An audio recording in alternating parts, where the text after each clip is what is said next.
Start है। नमस्कार, मैं आपका दोस्त राहुल हिंदुस्तानी। फिलहाल बात करूं मंडी आदमपुर के अंदर मौजूद हूं। आदमपुर हलके की रिपोर्ट जानते हैं आखिर क्या कुछ माहौल है। आदमपुर के अंदर एक तरफ बीजेपी पार्टी अपना पूरा दमखम लगा रही है और दूसरी पार्टी की तरफ बात करूं, बीजेपी पार्टी जितना दमखम अपना लगा रही है उससे ज्यादा कहीं कांग्रेस पार्टी भी अपना दमखम लगा रही है। और जहां जहां अपने एमएलए हैं उन एमएलए को आदमपुर में लाकर उनसे प्रचार करवाया जा रहा है, वोटों की अपील करवाई जा रही है। तो हमारे साथ मौजूद है नौर से विधायक है अमित चचान जी, दूसरी बार विधायक बने हैं। अमित जी नमस्कार। नमस्कार। अमित जी एक बात पूछूंगा, आज आदमपुर पहुंचे हैं, आदमपुर की जनता से आप मिले, क्या कुछ मन लगता है आदमपुर की जनता का, थोड़ा बताएं। आज हिसार लोकसभा से हमारे कांग्रेस पार्टी इंडिया गठबंधन के प्रत्याशी जयप्रकाश जी के समर्थन में आदमपुर मंडी में, बाजार में, कपास मंडी में सभी व्यापारियों से, मतदाताओं से आज मैंने जनसंपर्क किया है और मिलकर उनसे एक ही बात कही है कि यह चुनाव देश में लोकतंत्र को बचाने का चुनाव है, बाबा भीमराव अम्बेडकर के संविधान को बचाने का चुनाव है, देश के अंदर व्यापार व व्यापारी को बचाने के साथ साथ किसान और किसानी को बचाने का चुनाव है। और जहाँ जहाँ भी मैं गया हूँ, जयप्रकाश जी के समर्थन में भारी उत्साह इस बार आदमपुर मंडी में देखने को मिला है और उम्मीद नहीं, पूर्ण विश्वास है कि हिसार लोकसभा क्षेत्र से जयप्रकाश जी जीतेंगे और आदमपुर मंडी से भी उन्हें भारी जन समर्थन मिलेगा। बिल्कुल। एक बात और पूछना चाहूंगा, जैसे कि आप बता रहे कि आदमपुर में भारी इनको वोट मिलेंगे, अच्छे वोट देंगे, व्यापारियों से मिले। साथ में मजदूरों की बात करूं, मजदूर क्या कहते हैं, आदमपुर के जो लोकल लोग हैं आप उनसे भी मिले हैं, अनाज मंडी के अंदर फिलहाल मौजूद हैं, तो अनाज मंडी के अंदर जो लोकल लोग हैं, जो मजदूर हैं, जो व्यापारी हैं, उनका क्या कुछ मन लगता है कि बार क्या कुछ रुझान रहेगा इनकी तरफ। सबका रुझान इस बार कांग्रेस पार्टी की तरफ है, क्योंकि 10 सालों का जो शासनकाल, जिसमें चाहे वो मजदूर वर्ग हो, व्यापारी हो, युवा हो, किसान हो, महिला हो, हर वर्ग इसमें प्रताड़ित हुआ है, अपने आप को ठगा हुआ महसूस किया है।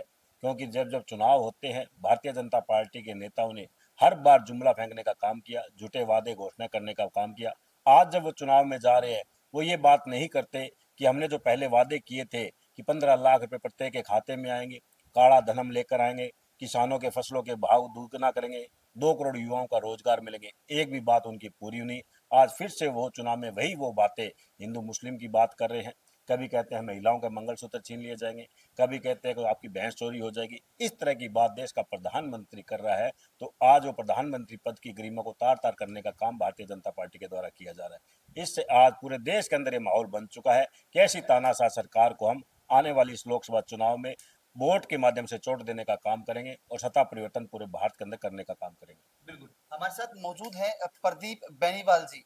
एक बात बताना चाहूंगा, एक तरफ चौधरी कुलदीप बिश्नोई बीजेपी पार्टी की मदद करते हैं और दूसरी तरफ प्रदीप बेनीवाल कांग्रेस पार्टी की मदद करते हैं।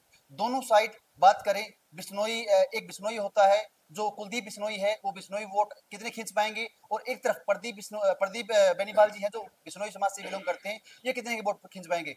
आदमपुर में 36 बिरादरी के वोट हैं, मगर यहाँ से विधायक भव्य बिश्नोई है, वोटों में कितना का फर्क पड़ेगा, कौन कितनी वोट खींच सकेगा, वो बातचीत कर लेते हैं। प्रदीप जी नमस्कार। नमस्कार जी। प्रदीप जी एक बात समझ में नहीं आई, आप भी उसी समाज से बिलोंग करते हैं, वो भी उसी समाज से बिलोंग करते हैं, पर आप अलग अलग कैसे हो गए, क्या नहीं कुछ कारण विचार, रहा। देखिए, मेरे शुरू से ही हम तो कांग्रेस ही थे, हम्म। क्योंकि जो हमारे को जो देन थी वो सारी कांग्रेस की देन थी, तो मेरे को कांग्रेस ही अच्छी लगी और कांग्रेस के अंदर है। एक सवाल और रहेगा, आदमपुर में आप डोर टू डोर कर रहे हैं, जा रहे हैं, जब भी मैं आपको देखूं आप आदमपुर में तैयार मिलते हैं, भाई आज प्रदीप बेनीवाल यहाँ डोर टू डोर किया, इस गांव में पहुंचे, तो कितना का लोगों का समर्थन मिलता है, कितने के लोग बढ़ चढ़कर हिस्सा लेते हैं। एक तरफ बीजेपी पार्टी के प्रत्याशी चौधरी रणजीत सिंह बिजली मंत्री रह चुके हैं, 5 साल उन्होंने राज किया, काम भी करवाए होंगे आप लोगों के, मगर आप 10 सालों से सत्ता से दूर हैं, तो आपको लोग किस कारण से वोट देंगे। देखिए, कांग्रेस पार्टी के सभी नेता,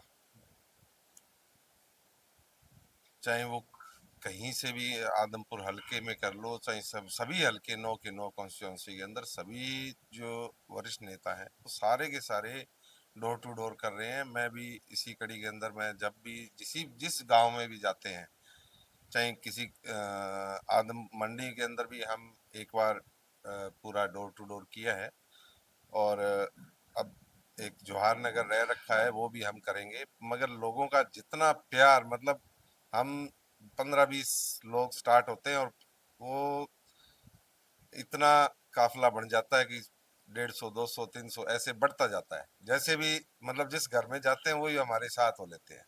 तो प्यार है ये कांग्रेस की तरफ हर एक लोगों का।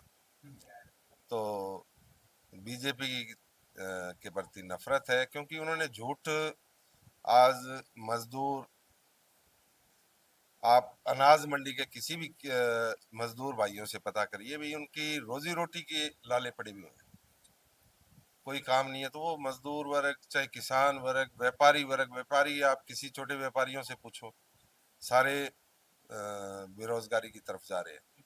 एक सवाल रहेगा कि जयप्रकाश जी ने उपचुनाव लड़ा, उसके बाद एमपी के इलेक्शन में दोबारा यहाँ पहुंचे, तो क्या लगता है अब की बार आदमपुर हल्के की बात करूं, वोट बढ़कर आएंगे या नहीं आएंगे?